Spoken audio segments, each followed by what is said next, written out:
saia daqui mexido. Esse é meu desejo, é a minha oração. Nós temos muitos irmãos aqui hoje que não têm acompanhado a nossa série do mês de março. A gente está numa série de Páscoa. Acabou de aparecer aqui, a série de Páscoa tem o título do Fruto do Madeiro. E hoje, nessa celebração de Páscoa, a gente acabou de ouvir canções que nos contam e nos revelam a mensagem da Páscoa. Nós vamos pensar um pouquinho mais na profundidade desse tempo que é tão singular na nossa vida, na vida daqueles que seguem a Jesus. Há algo em nós que nos encanta com a ideia de ser salvo. A gente gosta disso. A salvação é uma palavra bonita. É boa de ouvir, é boa de falar. Pensar no fraco sendo resgatado. Pensar no perdido sendo encontrado. Pensar no indefeso sendo protegido, sendo livrado do perigo da morte. É legal, é bonito. Isso nos prende, isso nos cativa, nos chama a atenção. Não é à toa que os filmes que a gente assiste de forma repetida têm os mesmos enredos, as mesmas histórias. E a gente continua assistindo. Um problema se instala, alguém surge para resolver, para trazer solução. E então, o que acontece? O filme acaba. Isso é tudo. Nós não nos importamos ou não nos interessamos muito pelo que vem depois. Ninguém pergunta o que muda na vida de quem foi salvo. Ninguém pergunta o que acontece depois desse ator. E talvez seja esse o nosso grande problema com a Páscoa. Porque a Páscoa é essa história redentora de um Deus que, nos vendo na nossa situação de morte, de fragilidade, de ruptura, vem ao nosso encontro, não nos abandona à nossa própria sorte, ao nosso próprio destino, e nos salva e nos resgata. A gente ama a ideia de ser salvo, mas há algo em nós que resiste à ideia de ser transformado. A gente aprendeu a pensar a salvação como algo que resolve o nosso destino, mas não necessariamente o nosso caminho. A gente transformou a Páscoa num final feliz, quando na verdade ela é só um começo.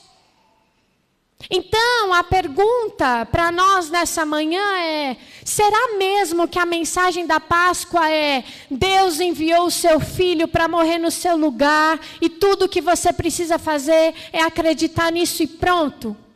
Quando você morrer, você vai entregar um bilhete dourado e dizer: bom, aqui está a minha passagem para o céu? Será que é essa a mensagem da Páscoa? Será que é isso?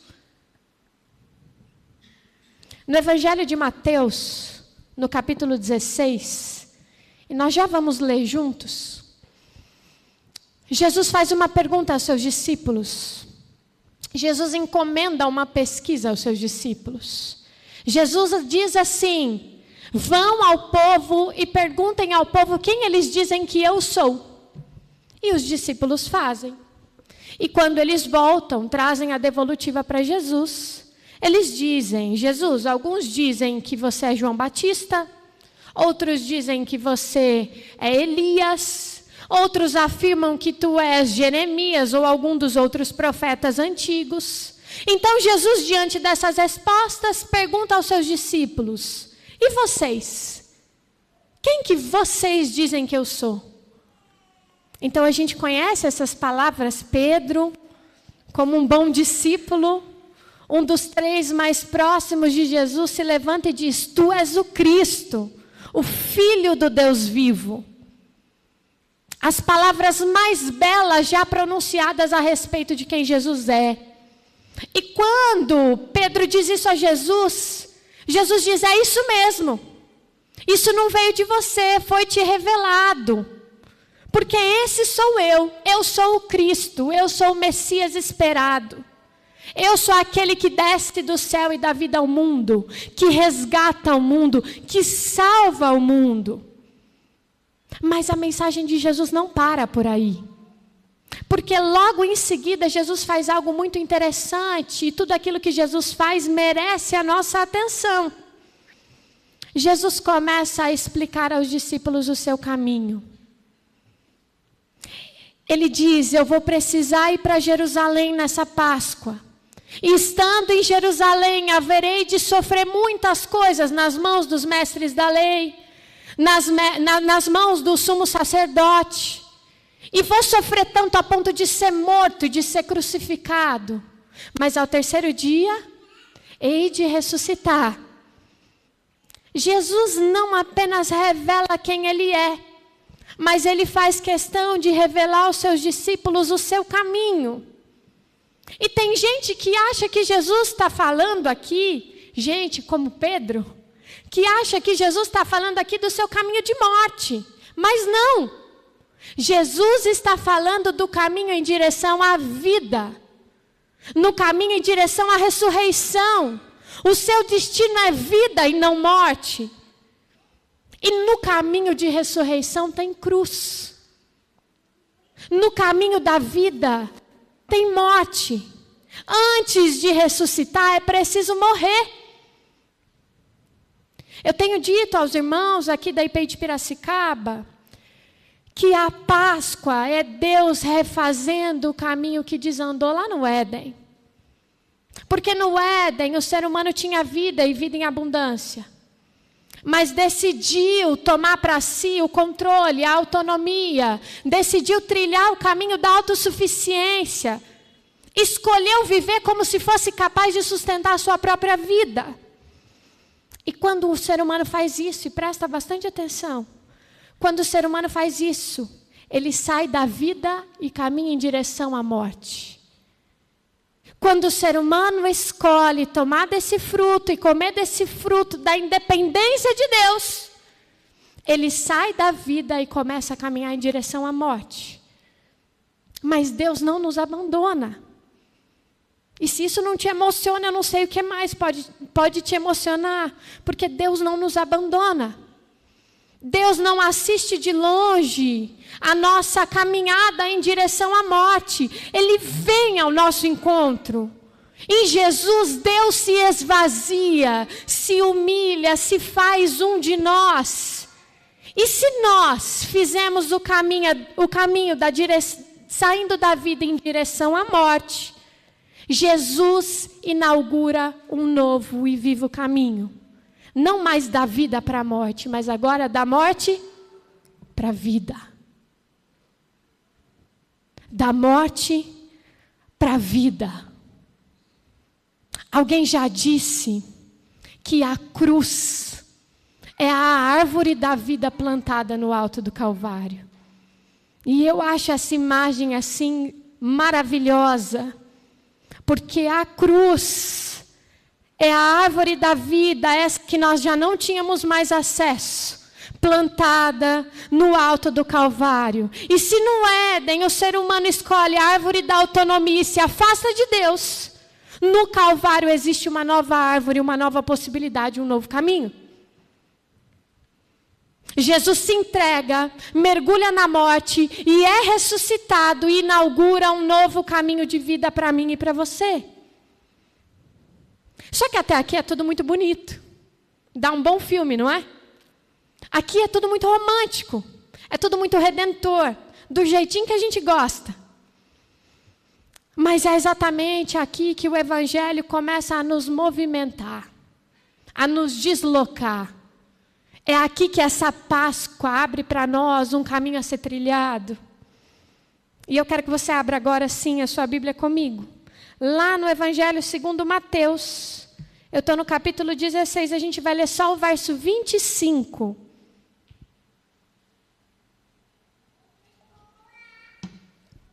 Eu estou no Evangelho segundo Mateus, capítulo 16, verso 25, texto conhecido de muitos, que diz assim,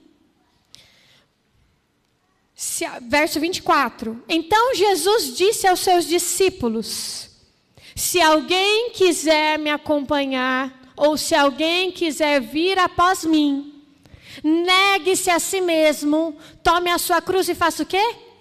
Siga-me. Próximo verso. Pois quem quiser salvar a sua vida, a perderá. Mas quem perder a sua própria vida, por minha causa, a encontrará.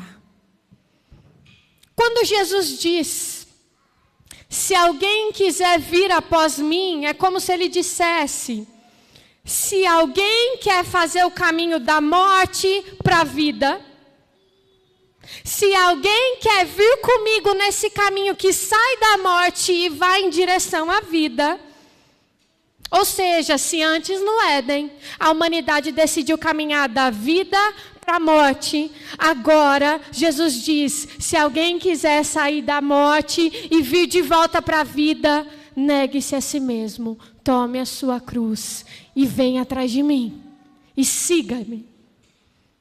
Jesus não diz, se alguém quiser vir após mim, acredite coisas certas a meu respeito. Se alguém quiser vir após mim, reconheça que eu sou, em voz alta, o Cristo, Filho do Deus vivo. E pronto. Jesus não diz, se alguém quiser vir após mim, obedeça a essa lista de regras. Seja amigo só de quem é bom. Tenha uma boa reputação. Jesus não disse, se alguém quiser sair da morte e ir em direção à vida, faça orações bonitas em público, frequente todos os cultos da igreja, inclusive de quarta de oração que você não está indo, levante as mãos na hora do louvor, porque isso é bom, coloca lá no Facebook que você é evangélico, vote no candidato A ou B. Jesus não diz isso, nada disso. Jesus diz, se alguém quiser vir após mim, se alguém quiser sair da morte e ir em direção à vida, se alguém quiser ser salvo, se alguém quiser experimentar uma nova vida, siga-me. Vem fazer caminho junto comigo. Vem andar pelos mesmos lugares que eu ando. Vem viver do jeito que eu vivo. Vem. Sai do lugar. Se movimenta. Seja como eu sou, viva como eu vivo, escolha aquilo que eu escolho. Coloque os seus pés no novo e viva o caminho que eu abri, que eu revelei, que eu mostrei com a minha própria vida, morte e ressurreição. Faz sentido? Porque crer em Jesus não é apenas acreditar coisas certas a respeito de quem Ele é e do que Ele fez. Não é isso. Crer em Jesus significa segui-lo. Significa se colocar atrás dele. Significa se colocar no seu caminho. Havia um ditado entre os rabinos que dizia que o discípulo deveria seguir o seu mestre de tão perto, de forma tão comprometida, que ao final do dia devia se encontrar coberto pelas poeiras que saltavam da sandália dos pés. É isso que significa crer em Jesus. É viver tão próximo, tão alinhado, tão comprometido com o caminho dele, que ao final do dia a gente carrega em nós as marcas desse caminho, desse segmento. Então, se Jesus entende que é importante desenvolver uma vida de oração, não essa do espetáculo, mas aquela do entra no seu quarto, e o Pai que está em secreto e que te vê em secreto te recompensará, então isso também passa a ser prioridade para mim. Se Jesus acolhe o pobre, o órfão, a viúva, o estrangeiro, eu também acolho. Se Jesus confronta os poderosos e denuncia uma fé vazia que manipula os outros, eu também não me calo. Se Jesus dedica-se à palavra do Pai, e não só a entendê-la, mas a vivê-la, eu também faço isso. Isso também passa a ser uma prioridade na minha vida. Se Jesus cuida de sua mãe, de sua família, eu também faço. Se Jesus se preocupa em repartir, não em acumular, ou construir uma carreira de sucesso, ou construir uma rede de segurança, eu também vivo da mesma forma. Porque onde Ele está, eu estou. O que Ele faz, eu também faço. O que é prioridade para Jesus precisa passar a ser prioridade para mim também. Isso é trilhar o caminho que sai da morte em direção à vida. Pouco antes desse momento em que Jesus disse: se alguém quiser vir após mim, Pedro diz as palavras mais bonitas já ditas a respeito do Cristo. Ele diz: tu és o Cristo, Filho do Deus vivo. Ele acerta, ele reconhece, está errado? Não está. Ele entende quem Jesus é, mas quando Jesus começa a falar sobre o caminho, sobre cruz, sobre morte, aí não combina. Estragou o filme. Ninguém vai querer assistir mais. Ele chama Jesus de Senhor, mas ele não tem a disposição em segui-lo nesse caminho. Ele reconhece quem Jesus é, mas ele não aceita de forma pronta ali o caminho de Jesus. Ele resiste. Gente, que prepotência de Pedro, né? Chamou Jesus de lado. Jesus, para com isso. Que história é essa de morte? A gente fala isso para Jesus às vezes, né? Jesus, para com isso. Que história é essa de negar a si mesmo? Talvez esse também seja o nosso problema, porque a gente aprendeu a pensar a fé como concordância, como se crer fosse pensar coisas certas a respeito de quem Jesus é. Mas a fé no Evangelho não é apenas isso. Inclusive, isso que eu vou falar é forte. Inclusive, a diferença entre um discípulo e Satanás não é que acredita em Jesus. Até os demônios creem e tremem. Ontem eu estava falando com o Gustavo, meu marido. O Gustavo disse assim: minha mãe falava quando eu era criança que crente até o diabo é. Até os demônios creem e tremem. Nem todo aquele que me diz Senhor herdará o reino dos céus, ou trazendo aqui para essa imagem que a gente está construindo, nem todo aquele que me diz Senhor está saindo da morte para a vida. Acreditar coisas certas a respeito de quem Jesus é não faz de ninguém um discípulo. Não faz de você alguém que entrou nesse caminho. Não faz de você alguém que experimenta a salvação.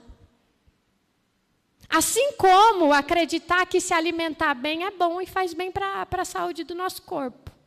Mas a pessoa está sentada assistindo série, comendo um pacote de salgadinho, chocolate e refrigerante. Acreditar em comidas saudáveis e não comê-las não faz de ninguém uma pessoa saudável. Eu ouvi um pastor, amigo meu, dizendo um dia: acreditar coisas certas a respeito de exercício físico não faz de ninguém um atleta. Agora, se a moda pega, senta no sofá e fala: eu sou um atleta não praticante. Não existe isso, não faz o menor sentido. Porque o discipulado começa quando a gente sai do lugar e quando a gente levanta e quando a gente decide ir atrás de Jesus. Quando a gente entra no caminho.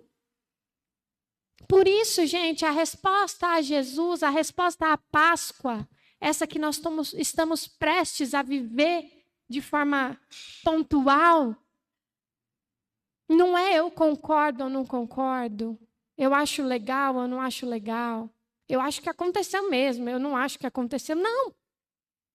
A resposta a Jesus, a nossa Páscoa, é segui-lo ou não segui-lo. É se colocar no caminho ou não se colocar no caminho. Há uma diferença muito grande entre admirar Jesus e segui-lo. Entre chamá-lo de Senhor e viver de fato sobre o seu senhorio. Porque a gente diz, né, Jesus Cristo é o nosso Salvador e o nosso Senhor. Mas a gente quer o Salvador, o Senhor, nem tanto. A gente quer alguém que nos salve. Mas alguém que governa a nossa vida e que nos diz como viver, aí não, né? A gente quer o resgate, mas a gente não quer o caminho. A gente quer a vida, mas a gente não quer a transformação. E a Páscoa revela exatamente isso para mim e para você. Jesus não é apenas o nosso Salvador, Ele é também o nosso Senhor. Ele é o nosso Mestre. Aquele a quem a gente segue de tão perto, a ponto de se encontrar no fim do dia coberto pelas poeiras dos seus pés. Vocês lembram do jovem rico? A Bíblia conta a história de um jovem que chega para Jesus com uma pergunta interessante.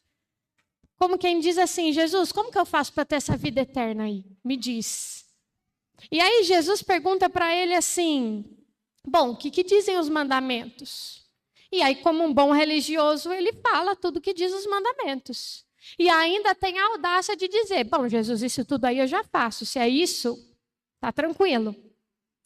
Então Jesus fala, ainda falta uma coisa. Vende tudo que você tem, distribua aos pobres. Vem e me segue. E a narrativa termina aí. Eu tenho certeza que se ele tivesse seguido a Jesus, a narrativa não terminaria aí. No fim das contas, não era sobre aquilo que ele acreditava, porque ele acreditava as coisas certas a respeito de Deus. Era sobre aquilo que ele estava disposto a deixar para trás para seguir o Mestre. E talvez seja possível que a nossa e as suas igrejas, de quem não é daqui, esteja cheia de gente que admira Jesus, mas vazia de discípulos. Vazia de gente que trilha o caminho da morte para a vida. Vazia de gente que realmente segue os passos do Mestre. É possível que as nossas igrejas estejam cheias de gente que gostam dessa história. Foi legal. Que se emociona com a cruz. Que assiste tudo como quem vê um filme bonito. É como aquelas pessoas que sentam no sofá e assistem a Paixão de Cristo pela enésima vez. Com o balde de pipocas nas mãos. Chora as pitangas, mas é isso. Porque no fim essas pessoas resistem ao caminho que Jesus abre. Em João capítulo 12, 26, Jesus nos diz assim, aquele que me serve precisa seguir-me. E onde estou o meu servo? Estará. Caminhando para o fim, é aqui que o evangelho deixa de ser apenas bonito e se encarna na nossa vida, no nosso dia a dia, na segunda-feira. Talvez agora a gente comece a entender que a Páscoa ela não é o fim da história, ela é apenas o começo de uma nova história. É o começo de um caminho que todos nós estamos tentando trilhar juntos, porque esse caminho se trilha junto. Se no Éden nós comemos do fruto da árvore que nos afastou da vida, na cruz Deus planta uma nova árvore. Deus nos alimenta com um novo fruto e nos coloca a caminho e nos insere nessa história de redenção. E para mim, uma das coisas mais belas de toda essa história é que, sendo alcançados pelo amor desse Pai que não mede esforços para nos encontrar, e posicionando-se no segmento de Jesus, nós nos tornamos árvores plantadas no meio do mundo. A nossa vida é como árvore plantada no meio do mundo, que a seu tempo certo dá frutos. E é como se a nossa vida fosse um convite para que as pessoas agora não comam mais do fruto da morte, mas comam novamente do fruto da vida. Quando nós seguimos a Jesus, nesse caminho da ressurreição, da salvação, da vida, nós nos tornamos também instrumentos de vida e de transformação da história. Jesus não diz isso. Quando vocês forem, enquanto forem, caminhando, façam discípulos em meu nome.